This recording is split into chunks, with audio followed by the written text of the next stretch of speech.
উনি কালকে আমাদেরকে এমনি টাকা দিতে চাইছে, আমরা টাকা নেই নাই। পরে উনি বলছে আচ্ছা তুমি বাসায় তো এক গ্লাস পানি খেয়ে যাইবা।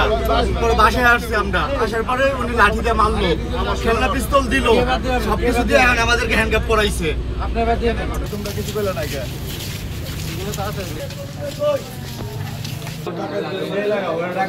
আজকে 4-5 দিন যাবত বেতন হয়েছে। বেতন হওয়ার পর আমার অচেনা লোক আইসা মানে নানান ধরনের কথাবার্তা বলে। তো আমি চিনি না, ও 4-5 দিন আইসে। তো হঠাৎ করে কালকে আসছে, কালকে আইসা আমার বাড়ির ভিতরে ঢুকছে। তা আমার সাথে আর কথা বলেনি, দুইকে আমার বাবারে খুঁজতেছে। তখন আমি বলছি তুমি আমার বাবারে খুঁজো কেন? তাই প্রয়োজন আছে। তো আমার বলছি যে আমার বাবা বাসায় না। পরে আমার বাবারে ফোন দিয়েছি, বাবা বলছে মির্জাপুর গেছে। পরে বলছি মির্জাপুর গেছে। তো তখন আমার দোকানে কাস্টমার, তখন আমি আইসা বলছি। তো প্রতিদিনই আসে চাঁদা চাওয়ার জন্য, আমি ওর চাঁদার কোনো না করে দিচ্ছি। ওই শাকিল, আর শাকিলের সাথে আরেকটা ছেলে আসছিল কালো করে, ওর নাম আমি জানি না। তো আসার পরে আমি আইসা পড়ছি দোকানে। আমি আইসা আমার বাচ্চারা দাঁড়ায় ছিল। আমার বাচ্চা একটা বন্দুক নিয়ে খেলাইতেছিল। খেলানোর মধ্যে আমার বাচ্চাটা একটা বন্দুক নিয়ে খেলাইতেছে। ওই শাকিলে বলতেছে তোমার আছে পিস্তল, আমারও আছে পিস্তল। তো আমার ছেলে বলতেছে দেখি আঙ্কেল আপনার পিস্তলটা কিরকম পিস্তল। তা আমার ছেলের ভয় দেখাইছে এই যে পিস্তল। তো তখন আমি তো দোকানে, তখন আমি জানি না। আমার ছেলে দৌড় করে আসছে, বাবা ওরা তখন চলে গেছে, দেখো ওদের সাথে না আমার পিস্তলের মতো পিস্তল আছে। তখন আমি বিশ্বাস করি নাই। তো আজকে হঠাৎ করে ওরা আবার 30 জন লোক আসছে, হেলমেট অস্ত্র নিয়ে। আসার পর আমার মার্কেট আসছে আমার চাঁদা নেওয়ার জন্য, মারধর করার জন্য।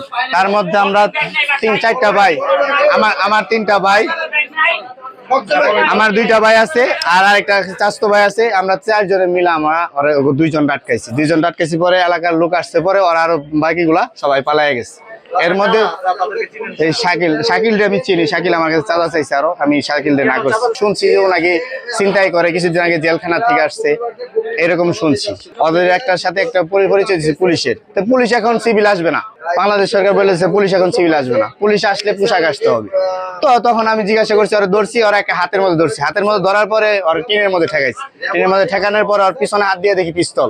তখন আমার চাচতো ভাইয়ের বলছি তাড়াতাড়ি করে হাত ধরে পিস্তলটা ওর পিছন থেকে সরা।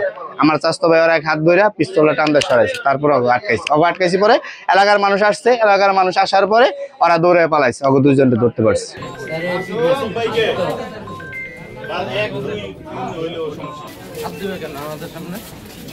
কবির মার্কেটের এখানে এলাকার লোকজন 2 জন খেলনা পিস্তল সহ আটক করে রাখছে। সংবাদের ভিত্তিতে র্যাব সদস্যরাও আসে, আমরা পুলিশ সদস্যরাও আসি।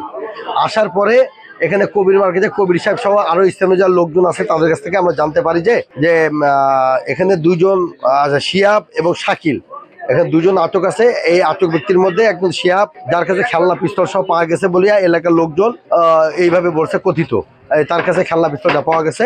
এবং এর সাথে নাকি আরো 15-16 জন ছিল, তারা দৌড়ে পালাই গেছে। এরা নাকি কবির মার্কেটে কবিরের কাছে 5 লক্ষ টাকা চাঁদা চেতে আসছিল। চাঁদা চাওয়ার প্রেক্ষিতে কবির সাহেবরা এলাকার লোকজন সহ ধাওয়া করলে, তবে যে যার মতো চলে যায়, বাকিগুলো 2 জন তারা আটক করতে সক্ষম হয়। পরবর্তী এরা আমাদের হেফাজতে দেয়। আমরা বিস্তারিত এটা আরো তদন্ত করে দেখবো, দেখে মানে জানতে পারবো আসলে রহস্যটা কি। শিহাব সরকার পুলিশ সদস্য বলে আমরা জানতে পারছি, তবে এটা আরো ভেরিফাই প্রয়োজন রয়েছে। এর আরো ভেরিফাই যে কার্ডটা যেটা আছে সেটা আসলে অরিজিনাল নকল নাকি, এই যে যাচাই বাছাই করে আমরা শিওর হবো আসলে সে পুলিশ সদস্য কিনা।